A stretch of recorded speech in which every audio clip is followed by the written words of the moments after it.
اللہ اے میں تیرا گھر بنے ایکو تو اپنی بارگاہ دے اندر قبول فرما۔ اے نماز تراویح دے اندر قرآن سننا، نبی کریم صلی اللہ علیہ وآلہ وسلم نے ارشاد فرمایا من قرأ القرآن فی شہر رمضان فلہ بکل حرف منہا اجر شہید۔ جیڑا بندہ رمضان المبارک دے اندر قرآن عظیم دی تلاوت کرے دے، چاہے او رات دا پڑھ دے چاہے نیند دا پڑھ دے، اللہ رب العزت ایک ایک حرف دے بدلے ایک ایک شہید دا ثواب عطا فرمائے۔ ایویں نبی کریم صلی اللہ علیہ وسلم نے ارشاد فرمایا اقرأوا القرآن فإنه يأتي يوم القيامة شفيعا لأصحابه۔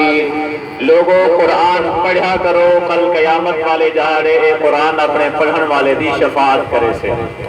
اور جی میں اے اللہ رب العزت ثواب قرآن دے قاری اور پڑھن والے کو عطا فرمائے، اے اللہ ثواب میں مقتدی سنن والے کو بھی عطا فرمائے۔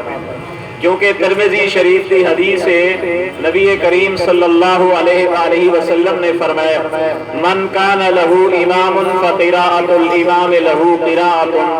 جیڑے شخص امام دے پیچھو نماز پڑھدا کرے، امام دی قرات اللہ دے نزدیک مقتدی دی بھی قرات شمار تھیندی ہے، یعنی جیڑا اجر و ثواب اللہ قاری پڑھن والے کو عطا فرمائے، وہ ثواب اللہ سنن والے مقتدی کو بھی عطا فرمائے۔